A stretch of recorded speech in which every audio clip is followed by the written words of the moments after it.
नमस्कार मैत्रिणींनो, स्वागत आहे तुमचं सिंपल लाईफ विथ सुवर्णामध्ये। हा 10 तारीख शुक्रवारचा दिवस आहे।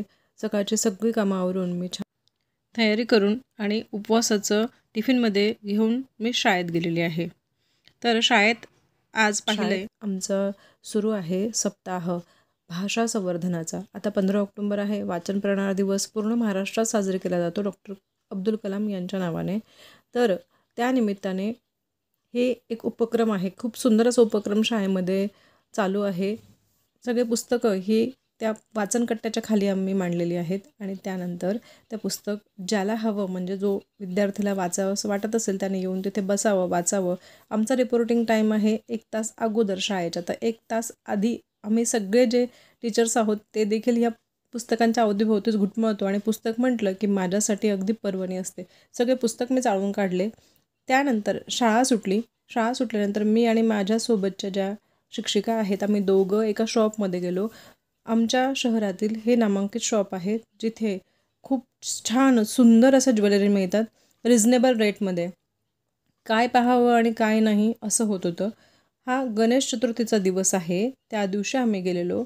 खूप सुंदर सुंदर तिथे नेकलेसेस आणि भरपूर काही अलंकार आलेले होते आणि ते दाखवण्यामध्ये अजिबात कंजूसी करत नाही। तिथले जे शॉपकीपर आहेत ते अजिबात न कंजूसी करता आम्ही नाही नाही म्हणत असताना त्यांनी भरपूर गोष्टी आम्हाला दाखवल्या। बरं, शूट करताना मी जास्त शूट केलं नाही कारण की बघण्यामध्येच मला एवढा तिथे आनंद मिळत होता, तर ते बघता बघता मला बाकीचं शूटिंग राहून गेलं। बऱ्याचशा गोष्टी त्यांनी दाखवल्या। काही नेकलेसेस आम्हाला आवडले, काही आम्ही वेअर करून पाहत होतो कोणतं छान दिसतं कोणतं नाही, हे सगळं आम्ही पाहून घेत होतो। बराच वेळ त्या ठिकाणी गेला, म्हणजे 1 ते 1.5-2 तास त्या ठिकाणी आम्ही घालवला आणि भरपूर नेकलेसेस त्या ठिकाणी सर्च केले, काही सिलेक्ट केले। पण तिथली त्या दुकानातली ही जी लक्ष्मी मातेची मूर्ती ना ही मला इतकी आवडली, एवढी आवडली, एवढी सुंदर सजवून ठेवलेली आहे, जशी हुबेहूब ती बोलतेच आहे आमच्याशी असं वाटत होतं। तिला मी शूट केलं छानपैकी, तिचे फोटो वगैरे काढले। खूप सुंदर अशी लक्ष्मी माता, तिच्या चरणी नतमस्तक व्हावं असं वाटत होतं। काही नेकलेसेस मी तिथून खरेदी केले 2 आणि एक मिनी मंगळसूत्र खरेदी केलं। याचा मी एक शॉर्ट व्हिडिओ बनवला आहे, तो लवकरच येईल यूट्यूब चॅनलवर। तर बघा, हा लक्ष्मी मातेचा पेंडंट असलेला हा नेकलेस खूप सुंदर डिझाईन, अगदी म्हणजे त्याचं फिनिशिंग वगैरे ना A1 क्वालिटीचं होतं। फक्त 400 रुपयाला, म्हणजे मिशोपेक्षा पण स्वस्त क्वालिटीमध्ये स्वस्त रेंजमध्ये इथे हे नेकलेसेस मिळालेले आहेत आणि आमच्या शहरामध्ये मिळतात। बऱ्याचशा वस्तू ह्या खूप होलसेल भावात मिळतात। आमच्या शहरातूनच अनेक महिला त्यांचा बिझनेससाठीच्या वस्तू घेऊन जातात, लांब लांबपर्यंत घेऊन जातात आणि आपण एक जरी वस्तू घेतली तरी आपल्याला त्याच रेटमध्ये मिळते त्या मेन शॉपमध्ये। दुसरा नेकलेस बघा, याचे जे डायमंड आणि त्याचे फिनिशिंग सगळे मोती A1 क्वालिटीचे आहेत। त्यांनी सांगितलं तुम्ही कितीही वापरा खराब होणार नाही असं त्यांनी गॅरंटी दिली। यावर छानसे झुमके देखील आहेत। सुंदर असं त्या नेकलेसेसचे 2 सेट मी घेतले। अजून एक मिनी मंगळसूत्र मी घेतलेलं आहे, जे फक्त 150 रुपयाला आहे। 1 ग्रॅम पॉलिशचं सुद्धा एवढं सुंदर मिळणार नाही, इतकं छान हे मिळालेलं आहे। त्यांनी सांगितलं तुम्ही पाण्यात वापरा, गरम पाण्यात वापरा, अजिबात खराब होणार नाही। हा किती सुंदर त्याची चेन आहे, फिनिशिंग तर A1 क्वालिटीची आहे। असं हे सगळं करून संध्याकाळी थकलेला चेहरा घेऊन मी घरी आलेली आहे। गणेश चतुर्थी होती, संकष्ट चतुर्थी होती, माझा उपवास होता, पण घरच्यांना खायची होती पावभाजी आणि मी ती बनवली। मी म्हटलं चला, दुसरं डिनर ऑप्शन तर काही नाही आहे, पावभाजी सोपी वाटते मला बनवायला, तिला फक्त कापणं म्हणजे ते भाज्याच्या कापण्याने थोडं जड पडतं, पण पावभाजी सगळ्यांना आवडते, मला देखील आवडते। चला आज पावभाजीवर उपवास सोडावा असा विचार केला, पण आधी गणपती बाप्पाची छोटीशी आराधना केली कारण दिवसभरचा उपवास होता। तो उपवास पूर्ण करत मी गणपती बाप्पांना इथे गुळ खोबऱ्याचा नैवेद्य दाखवलेला आहे। ते नैवेद्य दाखवला गेल्यानंतर थोडीशी गणपती बाप्पांची आराधना केली, थोडा वेळ बसली त्यांच्याजवळ आणि मग मी देखील माझा उपवास सोडलेला आहे त्या पावभाजीने।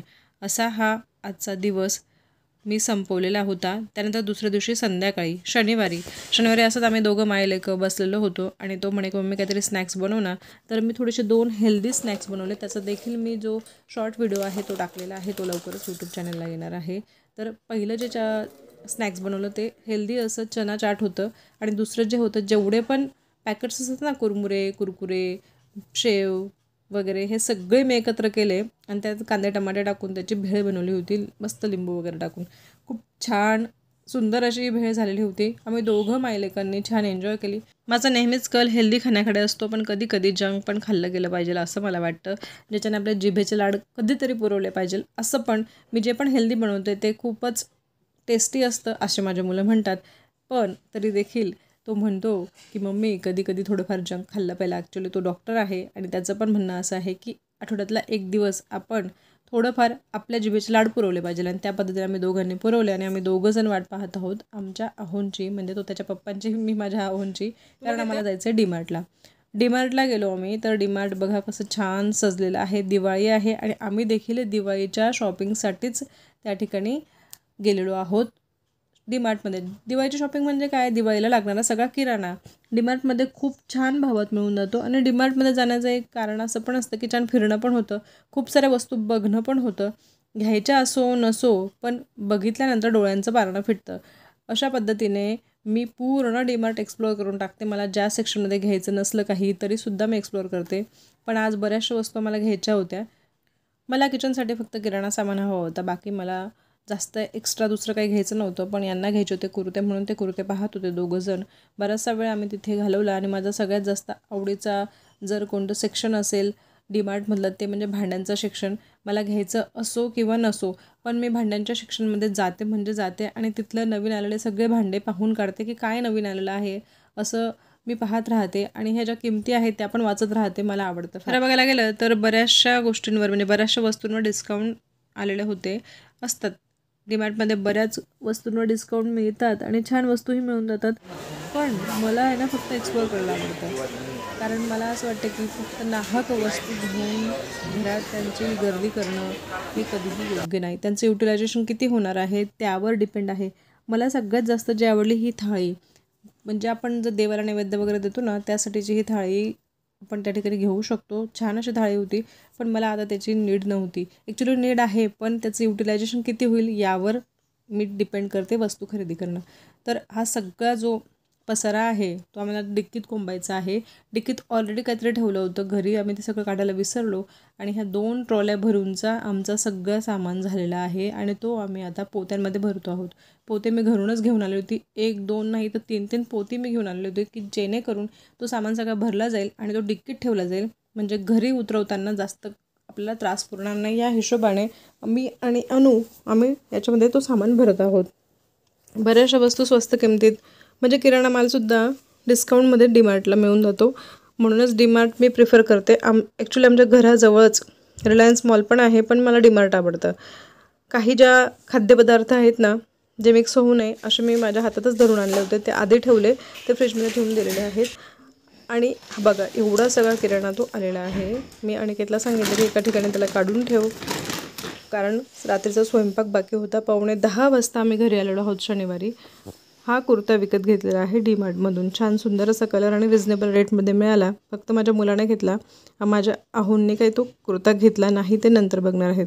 जाताना मी भाजी बनवून गेली होती. आता मला फक्त बनवायच्या आहेत भाकरी. बाजरीच्या भाकरी बनवते आहे. दुधीची पातळ भाजी मी बनवून गेली होती. तर अशा पद्धतीने हे हेल्दी खाण्याकडे माझा थोडासा कल असतो. हे ग्लुटन फ्री आणि पोटाला साजेसं असं हे जेवण, कारण संध्याकाळी आम्ही ती भेळ खाल्लेली होती ना, म्हणून आता साधंसं जेवण केलं. पूर्ण घराचं कामावरून त्यानंतर मी माझा दिवस संपवलेला आहे या हळदीच्या दुधाने. तर मैत्रिणींनो, तुम्हाला हा ब्लॉग कसा वाटला निश्चित कमेंट करून सांगा. लाईक, शेअर आणि सबस्क्राईब. भेटूया पुढच्या ब्लॉगमध्ये. बाय.